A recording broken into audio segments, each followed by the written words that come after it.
তো এই মাংস ধোয়া দেখে তোমরা বুঝতেই পারছো যে আমরা আজকে কি করছি। হ্যাঁ, আমরা আজকে পিকনিক করছি। তো আমরা আজকে রাত্রিবেলায় পিকনিক কাম ফিস্ট দুটাই তোমরা বলতে পারো। তো আজকে আমাদের হবে গরম গরম মাংস ঝোল আর সাথে রুটি। তো ফার্স্টেই আমি মাংসটাকে ভালো করে ধুয়ে দিয়েছি, তারপরে একটু দই দিচ্ছি, কারণ দই দিলে মাংসটা কিন্তু ভালোই লাগে খেতে। কারণ এর আগের দিনেও আমরা যখন পিকনিক করেছিলাম, তোমাদের সাথে আমি ব্লগ শেয়ারও করেছিলাম, জানি না তোমাদের মনে আছে কি না, আমার চ্যানেলে দেখতে পারো। সেদিনও কিন্তু 1 প্যাকেট দই দিয়েছিলাম। তো আজকেও একটু দই দিল। আর আমরা কিন্তু এখানে নিয়েছি ওই 1.5 কেজির মতো মাংস, চিকেন। বলেই দিই, মাংস মানে আবার তোমরা বুঝতে পারবে নাই, তো এটা হচ্ছে চিকেন। দেখেও তোমরা বুঝতে পারছো লেগ পিস দেখে। লেগ পিস তো আর চিকেনেরই লেগ পিসটা এরকমই হয়। হ্যাঁ, তো যাই হোক, তারপর হলুদ দিয়ে দিলাম, তারপর একে একে সব কিছু মশলা দিয়ে দেবো। এই দেখো লঙ্কার গুঁড়ো দিচ্ছি। একটু ঝাল ঝাল না হলে কি ভালো লাগে? শীতকালের দিন একটু ঝাল ঝাল মাংস হলে তবেই ভালো লাগে, না হলে কিন্তু ভালো লাগে নাই। যাই হোক, আবার দেখতে পাচ্ছ 5 টাকা সে পুরা মানে মশলার প্যাকেটটা পুরো একবারে দিয়ে দিল। পুতুর আসলে ঝাল না খেলে ভালোই লাগে না। পুতু বলছে না, বেশি করে ঝাল দে তবে ভালো হবে। আর সেদিন কিন্তু আমাদের একটু একটু পার্টিকুলারলি আমার প্রচণ্ড সর্দি করেছিল। তো এই মাংসর ঝোল খাই আমার একদম সর্দি যে কোন দিকে চলে গেল কে জানে। তারপর দিয়ে দিলাম জিরা কুটো। আর জানো তো আমাদের ঘরে নাই চিকেন করা চলে নাই, তার জন্যে ওইভাবে অত ঢং করে প্রসার করে তোমাদেরকে সুন্দর করে আমি দেখাতে পাচ্ছি না। মা দেখছো উপর থেকে মশলাগুলো দিচ্ছে, কিছু করার নাই না, ছুঁয়াছুঁয়ির ব্যাপার আছে। যাই হোক, তারপর দিয়ে দিলাম আদা বাটা। আদা বাটাটাও কিন্তু ভালো করে মিক্স করে নিচ্ছি। আর এই মিক্সটা আমি কোথায় বসে করছি বলো না? আমাদের ঘরের একদম বাইরে উঠানে বসে বসে করছি। আর আমাদের কিন্তু চিকেন করার আলাদা একটা জায়গা বাবা আগে থেকেই করে দিয়েছে, যাতে ঘরে না ঢুকায় করতে হয়। যাই হোক, আমার এই ছোট্ট ভাইটিকে দেখতে পাচ্ছ, সে কিন্তু আজকে পুরো পেঁয়াজ কাটিছে, মানে 1.5 কেজি মাংসর ওই 4-5টার মতো পেঁয়াজ উয়ে কিন্তু কাটিছে। সেদিকে কিন্তু বলতে পারবে না, সবাই কিন্তু কাজ জানে। আর এই রসুন ছেঁচার নিনজার টেকনিকটা তোমরা শিখিয়ে লাও, তোমরাও কিন্তু ঘরে এইভাবেই কিন্তু রসুনটা ছেঁচতে পারবে। তারপর দেখো, এটা হচ্ছে আমাদের ঘরের পেছন দিক।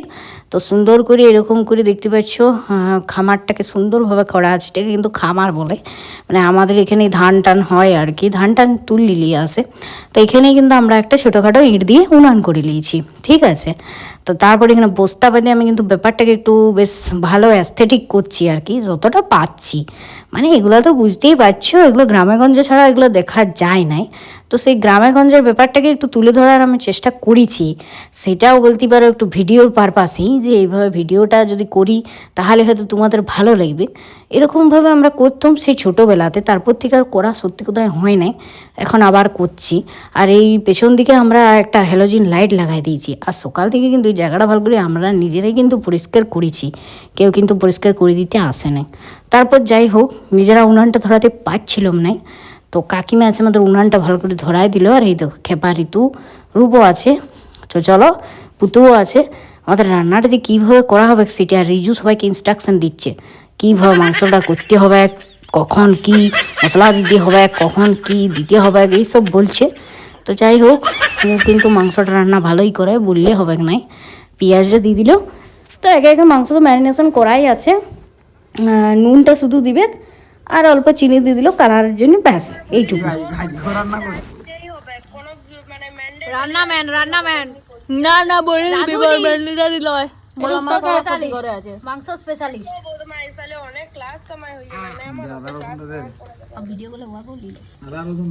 ভিডিও গুলো কি লিবি জুতা গুলি শিখে এইখান দিতে নামানো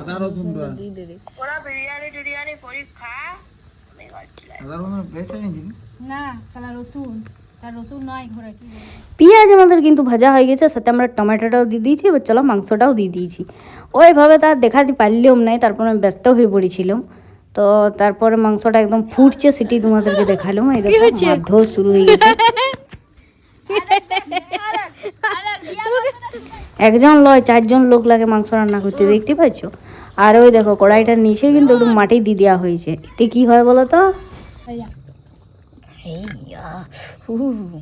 কড়াই নিয়ে যে মাটি দিলে কড়াইটা কিন্তু কালো হয় নাই। তারপর আমরা বাটিতে মাংস ভাগ করে নিয়েছি, আর ঘর থেকে কিন্তু রুটি আসবে।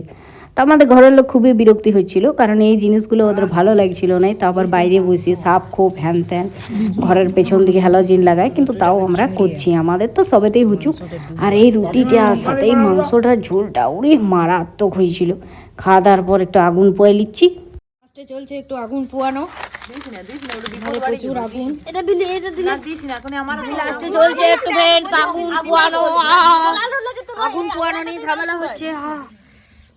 তো ভিডিওটা কেমন লাগলে অবশ্যই জানাবে, ভালো লাগলে চ্যানেলটাকে সাবস্ক্রাইব করে দিবে, লাইক করে দিবে। Tata, good night.